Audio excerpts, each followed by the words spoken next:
Good evening. Surprising revelations tonight about the Children's Aid Society of Toronto. We have learned that every single one of their drivers responsible for ferrying vulnerable children to appointments and access meetings, they are all volunteers. Yeah, and this follows a story that I first brought you on City News tonight at 11, how a 6-year-old Scarborough boy was a victim of mistaken identity and removed from his school by a CAS volunteer.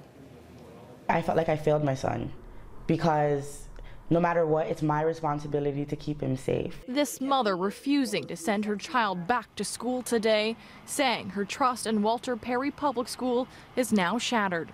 I just thought, what could he have been thinking through that ride, you know?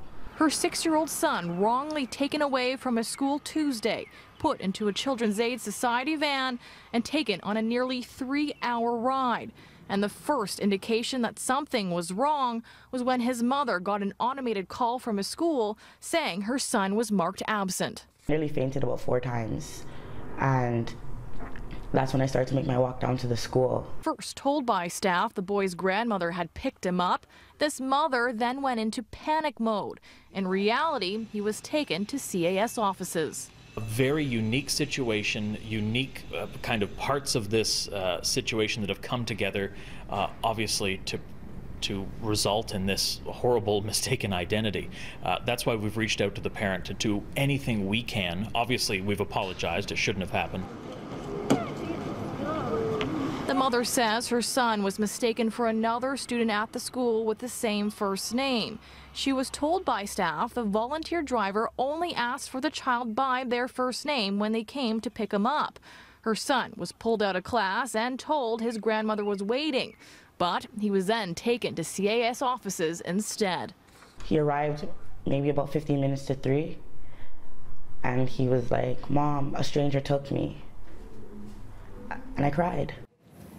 So since we started reporting on the story last night, the TDSB has been quite transparent. They got back to us within an hour and they explained that they sent a staff member home pending the outcome of their investigation. And of course, they apologized to the boy's mom. And it's been quite a different situation when it comes to the Children's Aid Society. We reached out to them yesterday afternoon at about 3:30. They initially refused to comment. Today, they refused to go on camera to try to explain this mix-up. They did give us a statement, though, and they said that the boy was never in any danger. There is someone who does want to talk about this story, and he is Ontario's child advocate. They didn't ask the child, it seems, their full name. Are you the right person I'm supposed to pick up? They treat that child as if it's Purolator coming to pick up a package, but children are people. Ontario's child advocate so disturbed by our story from last night, he took to Twitter. I put on Twitter, how about asking the child their name?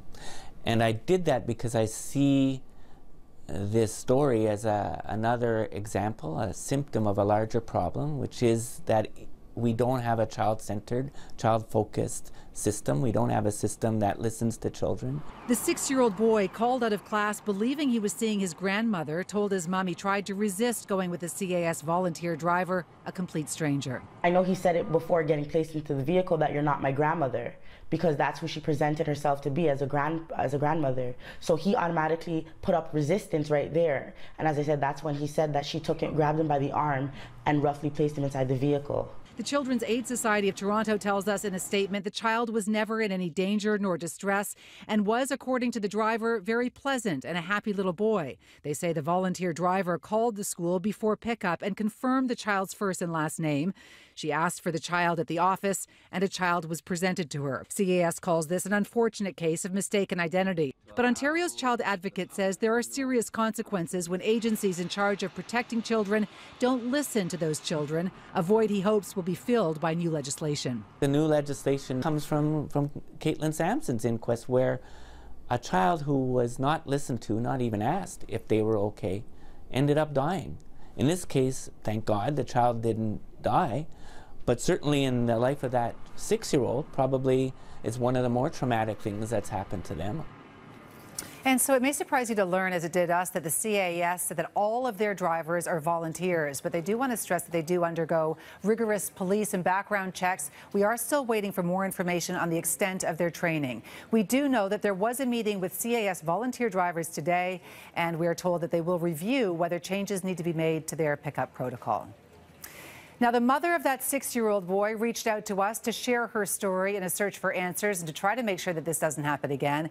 This is how you can get a hold of us if you have a story that you believe needs to be told.